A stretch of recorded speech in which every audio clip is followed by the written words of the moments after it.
ini tidak dianggap sepele ya. Orang yang berzina dosanya sangat besar. Tapi ketika orang menuduh zina tidak terbukti, itu dosanya juga sangat besar juga.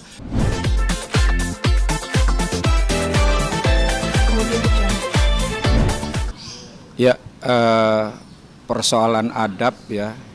Agama mengajarkan kita untuk melakukan akhlak dan adab secara Islami tentunya ya. Terlebih lagi kepada mertua ya. Mertua adalah sama seperti orang tua kita.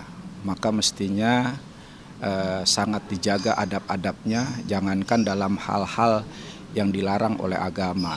Ya, hal-hal yang bersifat umum secara sosial pun kita harus lebih baik lagi hubungan kita dengan orang tua dan mertua, adabnya itu. Kalau menantu dengan mertua, atau bukan muhrim? Menantu dengan mertua itu mahram ya.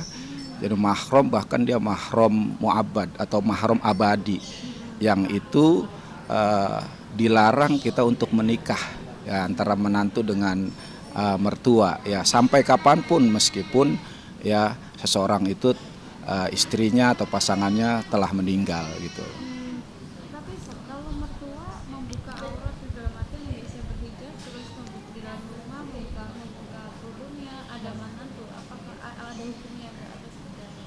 Ya, karena mertua itu merupakan mahram dari menantu ya, maka ada beberapa hal yang aurat yang boleh untuk ditampakkan, seperti misalnya boleh membuka hijab ya, tapi selebihnya tidak boleh tentunya ya. Jadi sebatas ya hal-hal yang umum yang boleh ditampakkan auratnya bagi para mahram ya itu. Jadi kalau hanya sekedar hijab ya itu boleh ditampakkan, tapi hal-hal yang lain tidak boleh tentunya gitu. Hukum menantu berzina dengan mertua, hukumnya apa aja? Ya, hukum ya karena menantu hubungannya sama mertua mahram, itu dinikahin saja tidak boleh, apalagi berzina ya itu. Ini tentu luar biasa, berzina kepada orang lain saja dosanya luar biasa besar, apalagi berzina hubungan dengan yang jelas-jelas kita dilarang untuk menikah dengan perempuan atau orang tersebut gitu. Kalau perbuatan seperti itu apakah akan sulit nantinya diampuni sama Allah? Ya, kalau persoalan diampunkan atau tidak kan itu hak prerogatif Allah Subhanahu wa taala ya, tapi bahwa berzina itu adalah merupakan dosa besar ya, sebagaimana di dalam surat Al-Isra ayat 32 Allah berfirman, wala taqrabuz zina innahu kana fahisyatan wa sa'a sabila. Fahisyah ini Ibnu Katsir menjelaskan sebagai dzanban aziman, dosa yang sangat besar. Tapi persoalan ampunan, kalau emang kita benar-benar ingin bertobat, insya Allah Allah Maha Pengampun ya, itu seperti itu. Kalau dalam Islam menikahi orang yang sudah pernah berzina itu boleh nggak, Ustaz? Ya karena tadi seperti sebagaimana di awal saya sampaikan bahwa menantu dengan mertua adalah merupakan mahram yang abadi, maka sampai kapanpun dia tidak boleh dinikahi, meskipun sudah cerai istrinya atau mungkin istrinya telah meninggal, tetap dia sampai kapanpun tidak boleh dinikahi gitu. Ada contoh nggak, maksudnya dalam mungkin dulu zaman Nabi saat itu, Ya, kalau orang berzina hukumannya apa sih? ya. Di zaman Rasulullah dan mestinya sampai sekarang pun orang yang berzina itu hukumannya sangat besar. Ketika dia sudah menikah lebih besar lagi hukumannya, bahkan bisa dirajam sampai meninggal gitu. Itu hukum Islam dari sudut pandang Islam ya, bagi orang yang telah menikah kemudian berzina. Kalau dia belum menikah maka dia kena hukum cambuk 100 kali gitu. Viral fenomena yang di Banten juga. Hmm. Tanggapan Ustaz sebagai ulama seperti apa sih? Iya,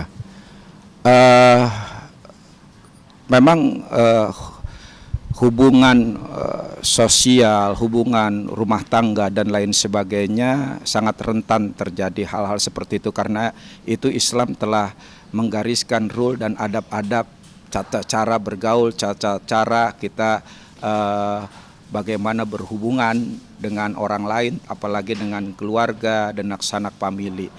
Maka kita terutama di zaman akhir seperti ini, kita harus benar-benar mawas diri dan menjaga diri kita ya dari segala hal-hal yang tadi di dalam surat Al-Isra ayat 32, wala taqrabuz zina, mendekati zina aja kita nggak boleh ya, apalagi sampai berzina.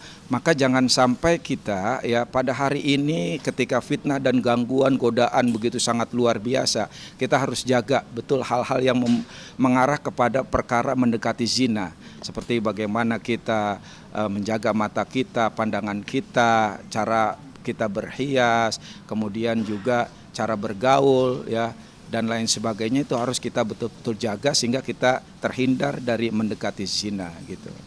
Ustaz, jika skandal itu hanya fitnah, mungkin ada hukuman atau ada ini nggak sih, mungkin buat yang menyebarkan? Oh iya, makanya ini tidak dianggap sepele ya. Orang yang berzina dosanya sangat besar, tapi ketika orang menuduh zina tidak terbukti, itu dosanya juga sangat besar juga ya. Maka itu kita harus hati-hati juga, jangan mudah kita menuduh orang berzina ya, karena persyaratannya juga ketat ya itu.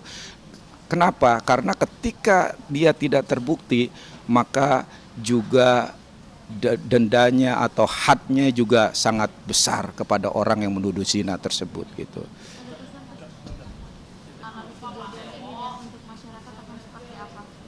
Ya, karenanya kita mengingatkan kepada pemirsa ya bahwa zina itu adalah perkara dosa besar dan tentunya ini sebuah aib. Karena itu kita tidak boleh sembarangan menuduh orang berzina ya. Karena tadi itu ancamannya juga hadnya sangat besar. Hati-hati ya, jangan sampai kita tidak punya bukti. Bahkan persyaratan menuduh berzina itu harus ada 4 orang saksi, yang itu harus melihat langsung keempat-empatnya ya di waktu yang sama. Karena itu ya kita para pemirsa semuanya mohon untuk menjaga diri dan menahan diri untuk tidak ikut-ikutan membuli dan lain sebagainya, karena ini adalah sebuah aib ya yang harus kita tutupin ya. Kita diperintahkan oleh agama untuk senantiasa menutup aib orang lain ya, bagaimanapun dosa seperti apapun ya.